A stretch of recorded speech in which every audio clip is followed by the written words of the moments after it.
তো বন্ধুরা দেখো, আজকের এগ আর সয়াবিন দিয়ে আমি মোগলাই বানাবো। তো সয়াবিন আগের থেকে ভিজিয়ে রেখেছিলাম, ভিজিয়ে রেখে ছোট ছোট করে কেটে নিয়েছি।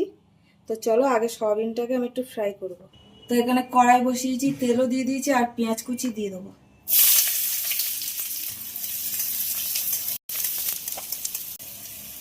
ক্যাপসিকাম কুচি দিয়ে দেবো, টমেটো কুচি দিয়ে দেবো, নুন দিয়ে দেবো, হলুদ, জিরে গুঁড়ো, আদা রসুনের পেস্ট,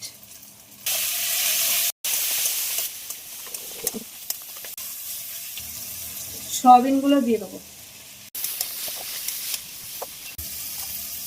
লঙ্কা কুচি দিয়ে দেবো, গরম মশলা গুঁড়ো দিয়ে দেবো,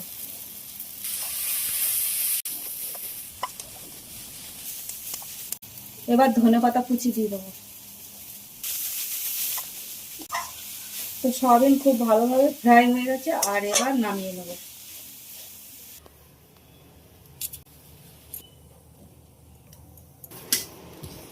তো মোগলাই বানানোর জন্য আমি আগে থেকে ময়দাটা মেখে রেখেছিলাম।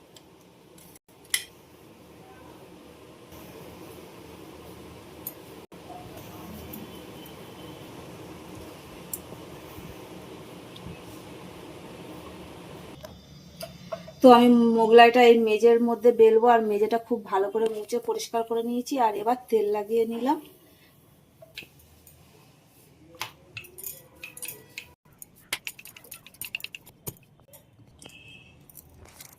ডিম দিয়ে দেবো। এবার সয়াবিন যে ফ্রাই করে রেখেছি ওটা দিয়ে দেবো। আর আমি এখানে নুন টুন আর কিছু দিইনি, সব কিছু সয়াবিনের মধ্যে দিয়েছি বলে ডিম দিয়ে ফেটিয়ে নেবো খুব ভালো করে। এবার আমি মোগলাইটা এইভাবে ভাজ করে নেব। এখানটা একটু জল লাগিয়ে দেবো, দিয়ে এইভাবে ভাজ করে দেবো। এটাকে এইভাবে ভাজ করে দেবো। এইখানটায় জল লাগিয়ে দেবো, দিয়ে এটাকে এইভাবে ভাজ করে দেবো। আর এখানে মোগলাই ভাজার জন্য কড়াইতে তেল দিয়েছি, তো দিয়ে দেবো।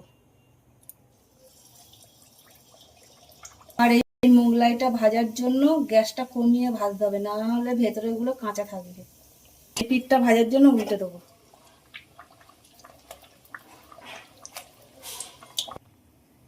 তো মোগলাইটা ভাজা হয়ে গেছে, আর এবার উঠিয়ে নেব। আর একটা ভাজার জন্য ছেড়ে দিলাম। তো বন্ধুরা দেখো, সয়াবিন আর এগ দিয়ে মোগলাই বানালাম। তো চলো তোমাদেরকে একটু কেটে দেখাই। তো দেখো, এগ সয়াবিন মোগলাই কি সুন্দর হয়েছে।